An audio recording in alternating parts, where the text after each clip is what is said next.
नमस्कार दोस्तों, आप सभी का हमारे भक्ति एंड फन वीडियो चैनल में स्वागत है। आज मैं आप लोग को मोक्षदा एकादशी की व्रत कथा सुनाने जा रही हूँ। तो चलिए भक्तों, श्रवण करते हैं। मोक्षदा एकादशी का व्रत 11 दिसंबर को मनाया जा रहा है, यानी कि आज है।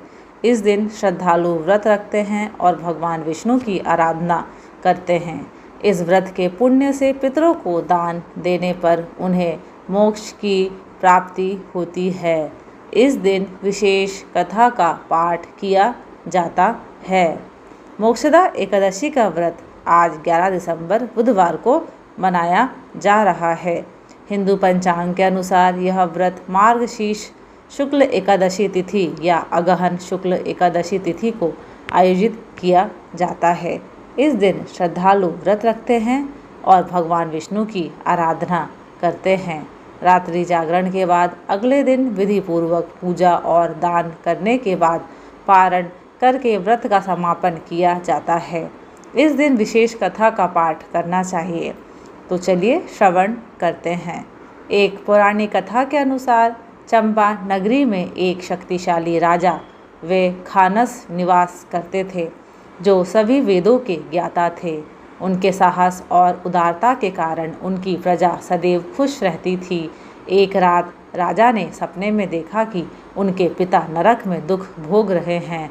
इस सपने के बारे में उन्होंने अपनी पत्नी से चर्चा की और कहा कि मैं यहाँ सुख में हूँ, जबकि मेरे पिता इतनी पीड़ा में हैं। इस पर उनकी पत्नी ने उन्हें आश्रम जाने की सलाह दी। जब राजा आश्रम पहुँचे तो उन्होंने कई तपस्वियों को देखा। राजा ने ऋषियों के समक्ष पर्वत मुनि को अपनी व्यथा सुनाई। उन्होंने कहा कि मेरे पिता ने मुझसे कहा है, हे पुत्र, मैं नरक में हूँ, कृपया मुझे यहाँ से मुक्त करो।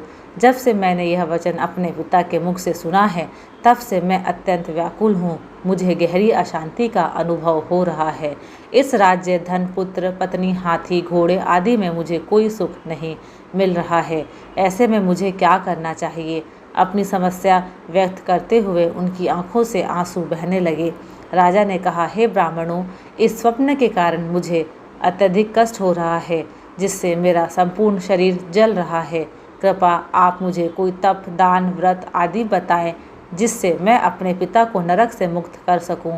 ऐसा पुत्र जो अपने माता पिता का उद्धार नहीं कर सकता, उसका जीवन व्यर्थ है। एक श्रेष्ठ पुत्र जो अपने माता पिता और पूर्वजों का उद्धार करता है, वह 1000 मूर्खों पुत्रों से श्रेष्ठ है। तब ब्राह्मणों ने राजा से कहा, हे राजन, यहाँ निकट ही भूत, भविष्य और वर्तमान के ज्ञाता पर्वत ऋषि का आश्रम है। आपकी समस्या का समाधान वे अवश्य करेंगे। इसके बाद राजा पर्वत ऋषि के आश्रम की ओर बढ़े। राजा ने आश्रम में देखा कि कई शांत चित्त योगी और मुनि तपस्या में लीन थे। उसी स्थान पर पर्वत मुनि भी बैठे हुए थे। राजा ने मुनि को देखकर उन्हें साष्टांग दंडवत प्रणाम किया।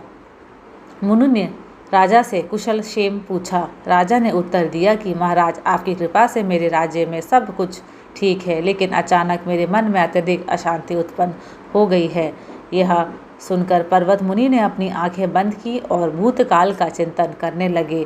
इसके बाद उन्होंने राजा को सच्चाई बताई और कहा कि तुम एक पुण्य आत्मा हो जो अपने पिता के लिए इतनी चिंतित हो, लेकिन इसकी कोई आवश्यकता नहीं है, क्योंकि तुम्हारे पिता अपने कर्मों का फल भोग रहे हैं। तुम्हारे पिता ने तुम्हारी माता को बहुत कष्ट पहुंचाए हैं, जिसके कारण उन्हें नरक का अनुभव करना पड़ रहा है। राजा ने मुनि से इस समस्या का समाधान पूछा तो मुनि ने कहा कि तुम्हें मोक्षदा एकादशी का व्रत करना चाहिए और इसके फल को अपने पिता को समर्पित करना चाहिए। राजा ने इस विधि का अनुसरण किया, जिससे उनके पिता सभी दुष्कर्मों से मुक्त हो गए। स्वर्ग की ओर जाते समय राजा ने अपने पुत्र से कहा, हे पुत्र, तुम्हारा कल्याण हो। शास्त्रों के अनुसार मार्गशीर्ष मास की शुक्ल पक्ष की मोक्षदा एकादशी का व्रत करने से सभी प्रकार के पाप समाप्त हो जाते हैं। इसके साथ ही मोक्ष की प्राप्ति भी होती है। इस कथा का पाठ या श्रवण करने से वाजपेयी यज्ञ का फल प्राप्त होता है। यह व्रत मोक्ष प्रदान करने वाला और चिंतामणि के समान सभी इच्छाओं को पूर्ण करने वाला है। धन्यवाद। आशा करती हूँ कि आपको ये मेरे वीडियोस पसंद आते हैं। अगर आपको ये मेरे वीडियोस पसंद आते हैं तो प्लीज़ लाइक, शेयर और सब्सक्राइब ज़रूर करें।